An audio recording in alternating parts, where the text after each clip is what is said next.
Hello दोस्तों, आज जिस कहानी को हम सुनने वाले हैं वो है काले मेघा पानी दे, जिसे लिखा है धर्मवीर भारती जी ने। तो चलिए इस कहानी को सुनते हैं। उन लोगों के दो नाम थे, एक तो इंद्रसेना और दूसरा मेढक मंडली, एक दूसरे के बिल्कुल विपरीत। जो लोग भी उनके इस उछल कूद, शोर शराबे और कीचड़ कांदों से चिढ़ते थे वो उनको मेढक मंडली कहते थे। इस मेढक मंडली में 10-12 साल से 16-18 साल तक के लड़के होते थे। उनका सांवला रंग, नंगा बदन और वो केवल एक जंघिया या लंगोटी पहनते थे। वो एक जगह पर इकट्ठा होते थे और जोर से गंगा मैया का जयकारा लगाते और उनका जयकारा सुनकर लोग सतर्क हो जाते थे। महिलाएं और लड़कियां छज्जे और बारजे से झांकने लगती थीं और ये अनोखी टोली उछल कूद करते हुए चिल्लाने लगती थी कि काले मेघा पानी दे, गगरी फूटी बैल प्यासा, पानी दे गुड़धानी दे, काले मेघा पानी दे। उछलते कूदते और एक दूसरे को धक्का देते ये लोग किसी 2 मंजिले मकान के सामने जाकर रुक जाते और कहने लगते, पानी दे दो मैया, इंद्रसेना आई है। और जून के सूखे दिनों में भी लोग बचा कर रखे हुए पानी को बच्चों पर डालने लगते थे और उनको सिर से पैर तक पूरा तर कर देते थे। फिर ये लोग क्या करते थे कि भीगे शरीर मिट्टी में लौटने लगते और कीचड़ से पूरी तरह से लथपथ हो जाते थे और फिर से गंगा मैया का जयकारा लगाते हुए पूरी मंडली काले मेघा पानी दे चिल्लाते हुए अगले घर की ओर निकल पड़ते थे। सचमुच वो ऐसे दिन होते थे कि जब गली मोहल्ला, शहर, गांव सभी गर्मी से परेशान होकर चिल्ला रहे होते और आसमान में कहीं बादल का नामो निशान तक नहीं दिखता। कुएं सूखने लगते, यहाँ तक कि नल से भी बहुत कम पानी आता और अगर आता भी तो एकदम खौलता हुआ पानी। शहरों की तुलना में गांव की हालत तो बहुत खराब होती थी।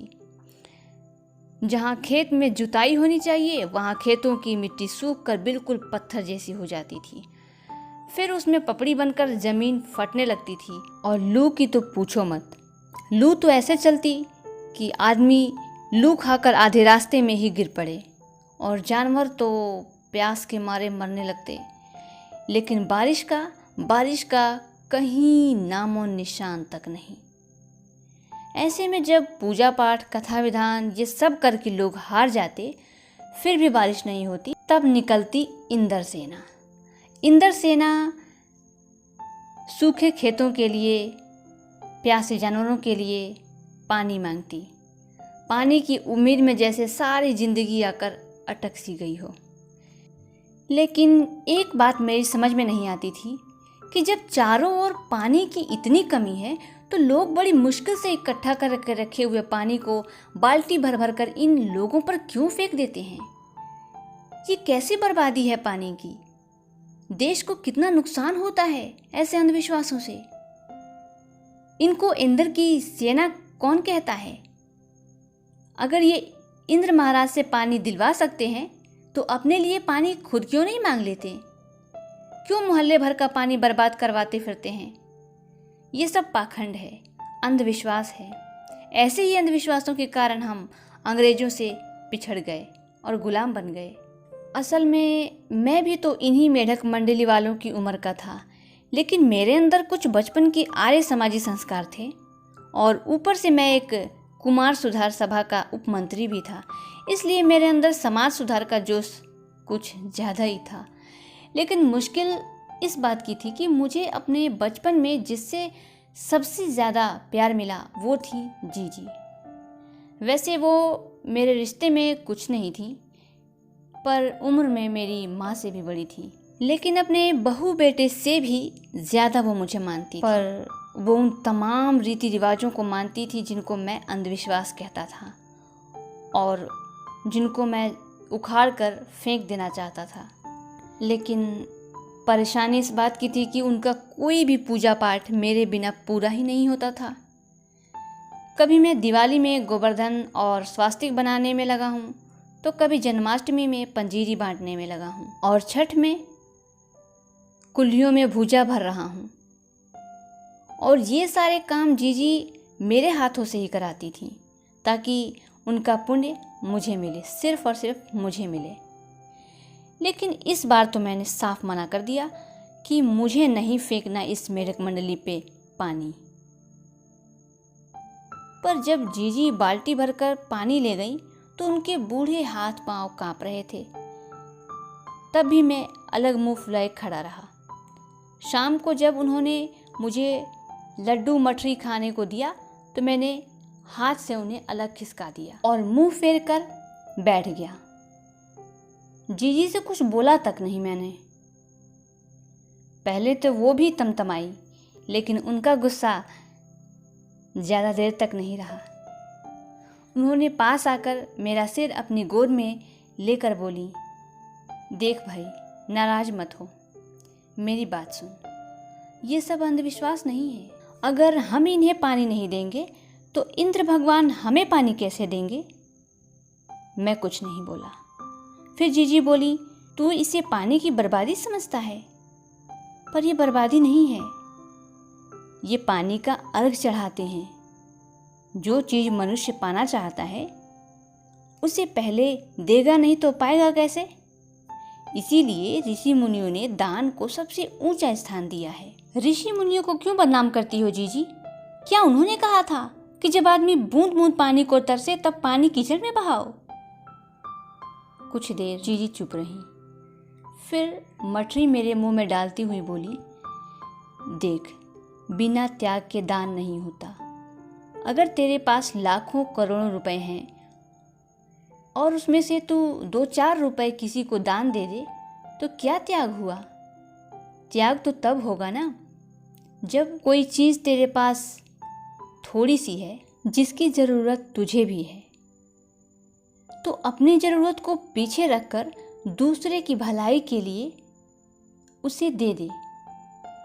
तो त्याग तो वो होता है, दान तो वो होता है, उसी का फल मिलता है।